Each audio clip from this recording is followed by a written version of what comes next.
The Department of Energy has announced that upcoming fuel price increases shall be implemented gradually to ease the burden on customers. This is on the back of a mega fuel price hike set at 6 a.m. tomorrow. And for updates, we have Mobile Journal Arles de los Santos. Arles, okay, paano raw i-implement ng DOE yung sistema na yan, na gradual lamang? Lord, bago natin puntahan yan, yung topic na yan, ay kaninang umaga, dito mismo sa Commonwealth Avenue sa Quezon City, ay nagsagawa ng kilos protesta ang Piston kasama ang iba't ibang mga civil groups para ipanawagan ang mabilis na pagtugon ng pamahalaan dito nga sa big-time oil price hike na inaasang singtapas. Kaya naman ang kanilang mga panawagan, kasama dyan ang pagsuspindi daw muna ng excise tax at VAT para sa fuel. Gayon din ang pagbuwag na sa oil deregulation law na nila ay nagpapahirap daw sa mga commuter, gayon din lalo sa mga driver na araw-araw pumapasada. Imbes daw sana na panggastos na lamang sa kanilang mga anak, sa kanilang mga pamilya, lalo at nagbalik eskwela, ito daw ay kanilang ililipat na gastusin o idadagdag sa kanilang pagpapagasolina. Kaya naman Lord, kanina nga narinig na natin na ang DOE ay agaran na nakipagpulong sa ilang mga kumpanya sa ating oil industry.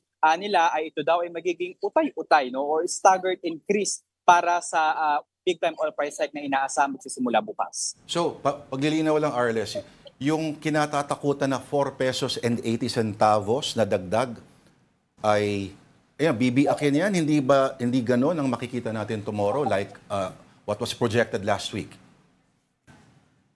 Oh Lord, ganun ang inaasahan natin kung dapat na 5 piso hanggang 5 pesos and 20 centavos ang presyo na idadagdag sa diesel ay magiging utay-utayan. Yan pa ating kukumpirmahin kung 2 pesos ba ang agad na idadagdag dyan o piso. Pero kasi Lord, tinanong na natin agad yan sa mga kasama nating driver na nagprotesta dito.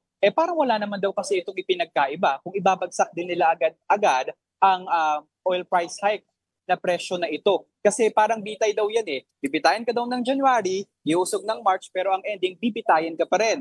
So, parehas lang ang presyo na makukuha nila sa paparating na mga araw. Pero nung January pa daw kasi, tuloy-tuloy naman ang pagtaas at paggalaw ng presyo ng mga petrolyo. So, kanilang itinatanong, may impact pa naman ang ating mga oil supplier dito sa bansa. Hindi naman daw agad galing sa Iran at Israel ang kanilang ibabagsak sa merkado simula bukas. Ang kanilang tanong ay bakit ganito daw agad ang presyo na itataas bukas kasi 5 pesos pa lang Pero kung magkano man yan, bukas ay ating aalamin pa Lord. Pero 6 p.m. ngayon ang deadline ng Department of Energy para ibigay ang kanilang guideline sa increase na ito. Arles, did they mention yung time frame ng pagtataas nila? Sinabi mo na, hindi pa sigurado kung piso o dos yung itataas. Pero may sinabi ba sila, let's say every 2 weeks, every week ba? Because I mean, if you raise the prices every week, mahirap na adjustment pa rin yan para sa lahat. Tama, Denise. Pero sa ngayon, wala pa silang ibinibigay na time frame kung kailan nga ba itong staggered increase sa mga presyo ng petrolyo. Pero ang ating tinitignan na malalaman natin ito bago matapos ang araw na ito dahil 6 p.m. ang deadline. Pero kasi kung ito ay tataas, dapat masabay at ma-explain din dahil magkakaroon ng 2.5 billion pesos na fuel subsidy. So magkakaroon din ba ng pagbabago doon sa ibibigay na ayuda sa ating mga driver para alalayan? Actually, hindi lang ang ating mga transport sector, kundi maging ang ating agriculture sector. Oo. Balikan ko yung mga nagkilos protesta kanina, Arles, Okay, sila ay mga transport groups at may mga tumututol din ba kasi may isang grupo naman tumututol sila sa dagdag piso na dagdag pasahe supposedly. At mamaya-maya pala ay makakausap natin ang taga DOE. Si Dr. Rino Abad. So mga paglilinaw na yan ay pero Arles, sino-sino pa may nakikita tayong parang estudyante yata yung mga yon nakasama sa mga kumikilos.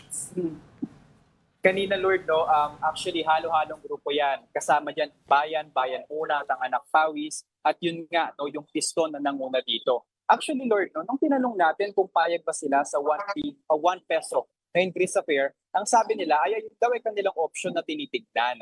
Pero ang problema kasi dito, ang mga regular na manggagawa, ang, 'di ba, ang papasan nito. Sabi nila, hindi nga raw nila itinasarado ang pagkakataon ng paggawa ng iba pang mga kilos protesta, kagaya na lamang ng transport strike, kung hindi ito mas mabibigyan ng mas magandang solusyon ng ating pamahalaan. Alright, maraming salamat sa iyong ulat ang ating mobile journalist Arles De Los Santos. Salamat, Arles.